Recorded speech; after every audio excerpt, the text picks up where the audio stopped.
afternoon. I am standing still because I have a little bit of a back injury, and so I'm not going to be moving around. But I'm glad that you're here, and I'm also very glad that y'all are in Nashville. To start us off, I'd like us to think about 4 questions.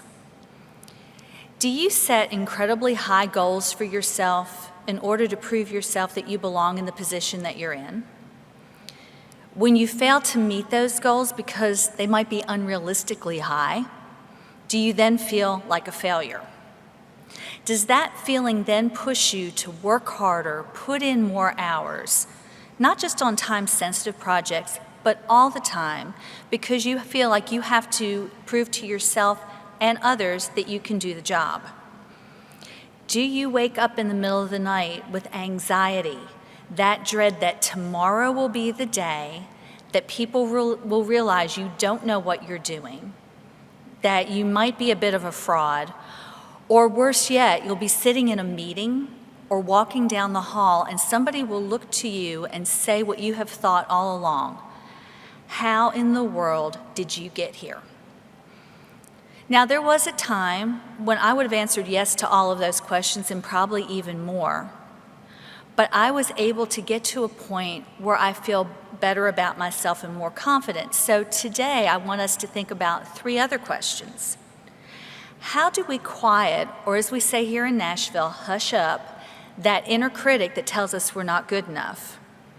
How can we use healthy stress calming techniques to calm the stress and the anxiety? And how can we move into embracing our true selves? So, a little bit of background, my story. You won't be able to tell from my accent because I've been here a while, but I was born in Northeast Philadelphia. Yeah, really. And I skipped 3rd grade. So when I started 4th grade, I was the youngest in my class. I had a short pixie haircut because I had very curly hair, and that was the way my mom could take care of it. I had very crooked teeth, and I was more than a little bit chunky. The teasing I got from the older kids could be brutal. Let's move forward to 1972. We moved to Nashville. My dad was in the music business. And here I am in 8th grade, and you all probably remember how hard 8th grade can be. So I walk into this new school. I'm still the youngest. I still have unruly hair. I still have crooked teeth. But yeah, now I have a definite Philly accent. Do you think I stood out? I sure did. And the teasing was worse then than it was when I was in grade school. And I'm trying to think to myself, how do I make myself fit in? How can I belong? How can I be good enough? So through middle school and high school, I would put myself out there. I would work hard. I would try to make the best grades. I would try out for dance team, color guard, run for the student body, anything that I could do to make myself feel like I fit and I belonged and I was good enough, but still that didn't work. My senior year of high school, I took college courses to prove to myself, and I thought to others, that I was smart enough to do whatever everybody else was doing. Get out of high school, I go to junior college.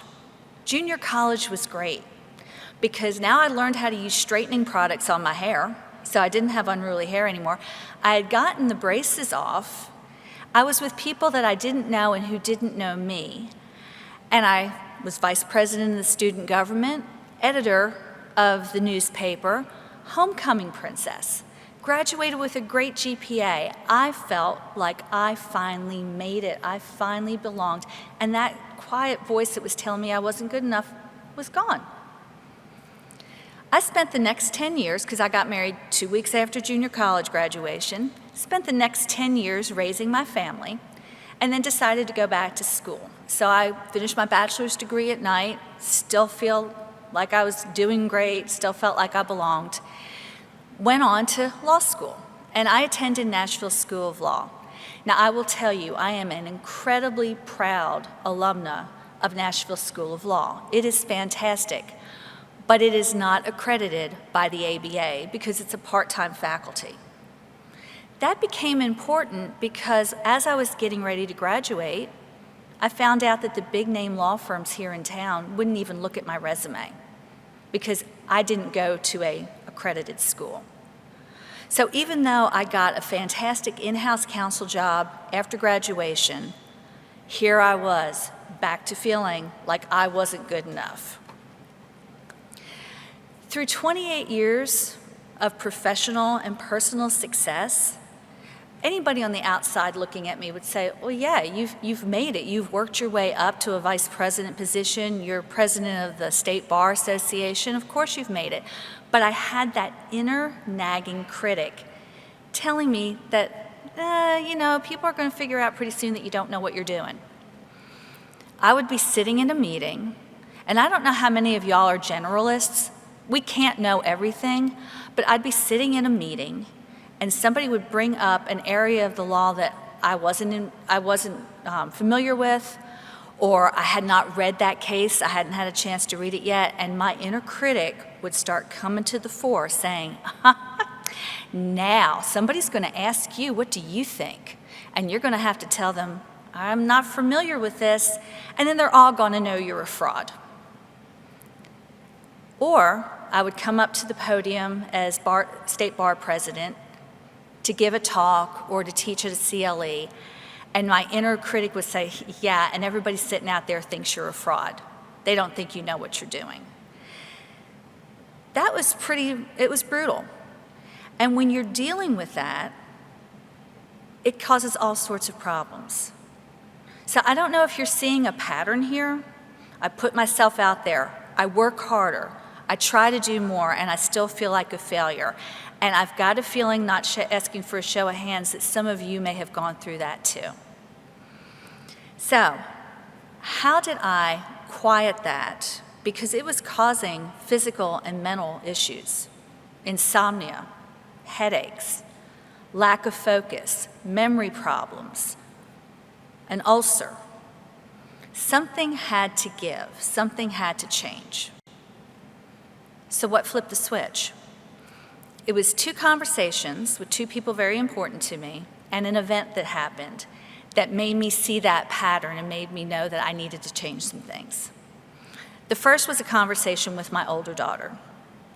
We were out to dinner one night, and I was honestly complaining about all the things I do and all the activities I have going on, and I never had time for myself or the things that I felt were important. She puts down her margarita, she sits back like this and looks at me and says, well, I think the reason that you get involved in so many things and you're always taking on leadership and you're always taking on more responsibility is because you think if you don't do that, you're not good enough. Boom, right between the eyes. She had nailed it, and I had to take a step back and look at how I had been living my life and talking to myself about being good enough. Really made me think, what should I change? The next conversation was with my younger daughter. She is a paralegal, and she has achieved professional and personal success in spite of the fact, or maybe because of, her mental health challenges. And we were talking about what she was doing and where she was going with her career, and she looked at me and she said, hey, Mom, I was talking to some friends about imposter syndrome, but you've never had that, have you? I mean, you're so successful and everybody knows that you know what you're doing. To see myself through my daughter's eyes made me realize, you know what? Maybe I am good enough. But the 2 conversations weren't enough. 8 years ago, I ended up in the ER thinking I had a heart attack. I was only 56 and I was incredibly scared. It turned out to be a bad anxiety attack and the start of an ulcer. But I am so thankful that that happened because that made me take a look at how I'd been living my life and talking to myself, and I knew that I had to find some healthy ways to cope with that stress, to tell myself that I was good enough. And what I landed on are 3 things that are my musts: sleep, meditation, and movement. Now, I put sleep first because it is the most important. And if you decide that you take nothing else from this talk today, take away the need for sleep.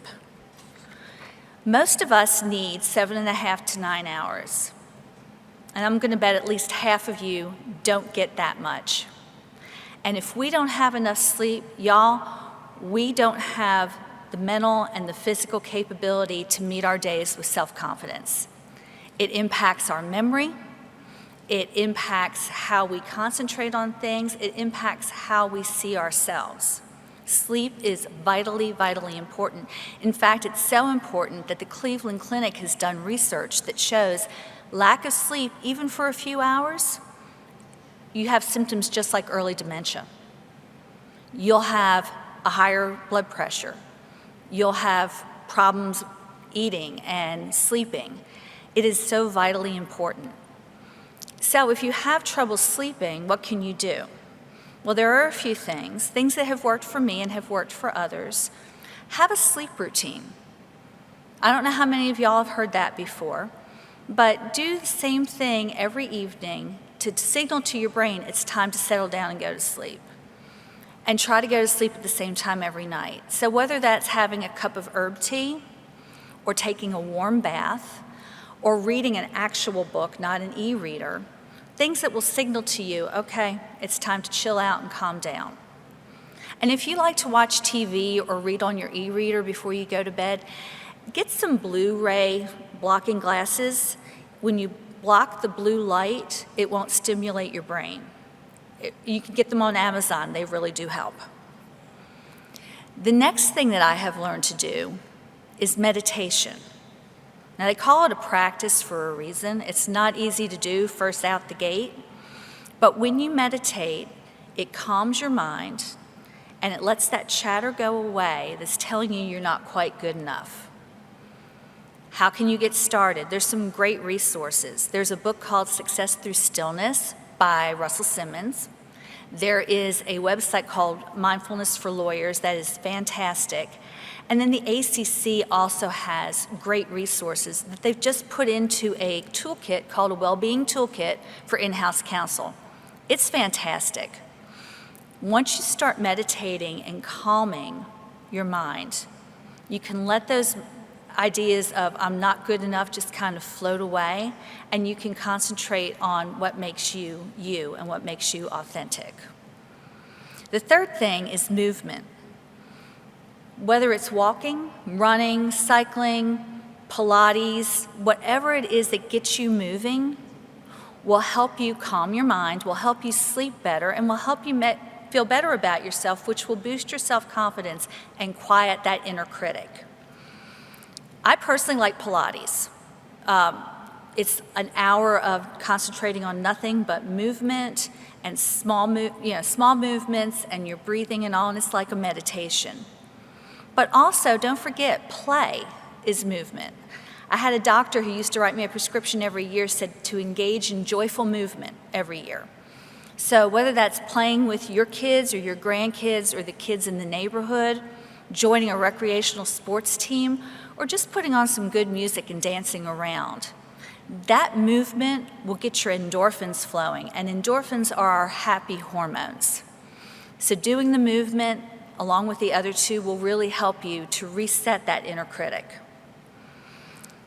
Once you know how to tame your voice, that inner critic voice, then you can move into what is your authentic self, what makes you you. And these are great tips to try to incorporate into your life. And I'm not going to stand up here and tell you that now I am always confident, I never hear that inner critic. I do sometimes. But then I go back and look, am I getting enough sleep? Have I slacked off on my meditation? Am I getting enough exercise? And trying to get back into those really helps with that inner critic. All that said, I can't stress this strongly enough. If you're having trouble getting up in the morning, if things look gray, if you're feeling despair or you're feeling like there's no hope, please talk to a health professional, contact your local lawyer's assistance program.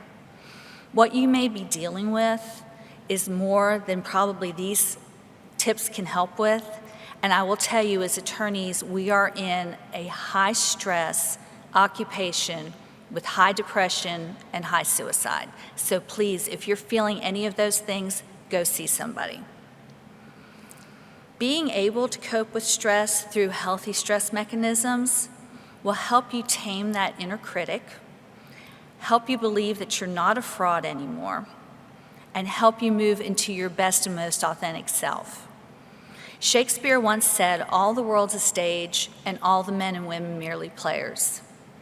Once you can tame that critic and take off that mask, you will see yourselves for how everybody else sees you, for your accomplishments, for your intellect, for your expertise, for your good soul. Thank you for listening.